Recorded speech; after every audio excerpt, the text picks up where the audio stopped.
আমি বাড়িতে রোজ খুব হালকা ফুলকাভাবে রান্না করি, কম তেল মশলা দিয়ে, যেহেতু আমার ছোটো বাচ্চারা রয়েছে। আর তাছাড়া যা গরম পড়েছে, গরমে হালকা খেতেই ভালো লাগে। প্রথমে কাতলা মাছগুলোতে আমি ভালো করে নুন আর হলুদ মাখিয়ে 15 মিনিট মতো রেখে দেবো। এবার কড়া গরম করে কড়ায় সামান্য তেল দেবো। তেলটা খুন্তি দিয়ে ভালো করে কড়ার গায়ে মাখিয়ে নেব। এবার মাছগুলো আস্তে আস্তে খুন্তি দিয়ে কড়ার মধ্যে দিয়ে দেবো।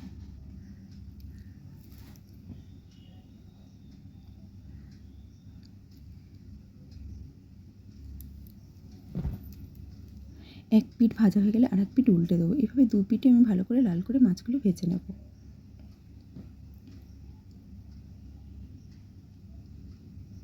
ভাজা হয়ে গেলে কড়া থেকে তুলে নিয়ে এইভাবেই প্রতিটা মাছ আমি ভালো করে ভেজে নেব। মাছের ঝোল বানানোর জন্য দেখো কী নিয়েছি: আলু, ঝিঙে, একটা মিডিয়াম পেঁয়াজ, সামান্য একটু আদা, দুটো কাঁচা লঙ্কা আর একটা মিডিয়াম সাইজের টমেটোকে কুচিয়ে নিয়েছি। ওই কড়ার তেলেই আলুগুলো দিয়ে দেবো, হালকা করে ফ্রাই করে নেব।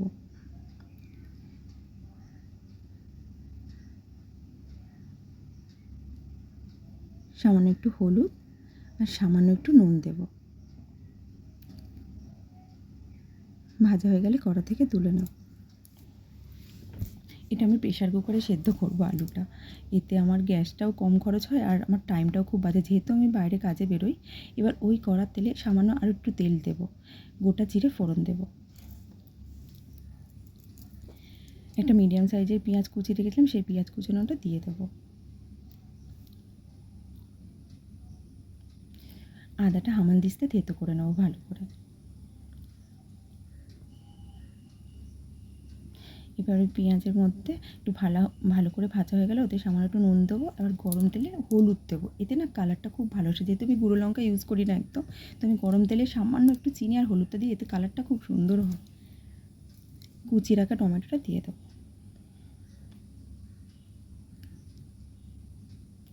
থেঁতো করে রাখা আদাটা দেবো।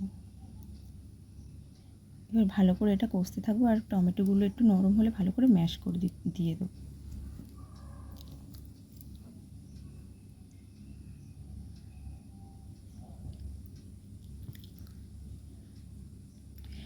চিড়ে রাখা কাঁচা লঙ্কাটা দিয়ে দেবো। 1 চামচ মতো জিরে গুঁড়ো আর 1 চামচ মতো ধনে গুঁড়ো দেবো।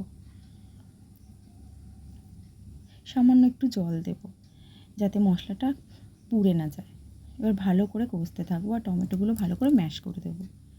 এবার কেটে রাখা ঝিঙেটা দিয়ে দেবো। আমি ঝিঙে না তেলেতে ফ্রাই করি না, এতে না ঝিঙের গুণাগুণটা নষ্ট হয়ে যায়। এইভাবে দিলে ঝিঙের গুণাগুণটাও থাকে আর ঝিঙের কালারটাও খুব সুন্দর থেকে যায়, মানে হালকা যে সবুজ ভাবটা সেটা থেকে যায়। এবার ভালো করে কষতে থাকবো।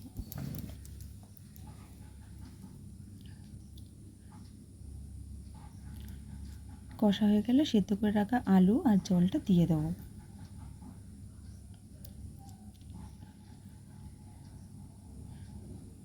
ফুটে উঠলে এবার আস্তে আস্তে ওর মধ্যে মাছগুলো দিয়ে দেবো।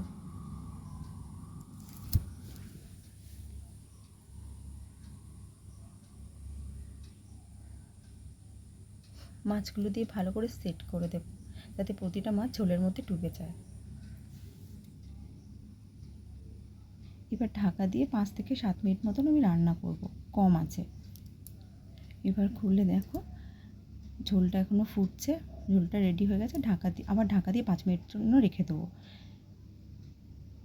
5 মিনিট পর খুলে তোমাদের দেখাচ্ছি। দেখো কেমন হয়েছে আমার মাছের ঝোল, হেলদি এবং টেস্টি। তোমরাও বাড়িতে এইভাবে খাও। যা গরম পড়েছে, এটাই শরীরের জন্য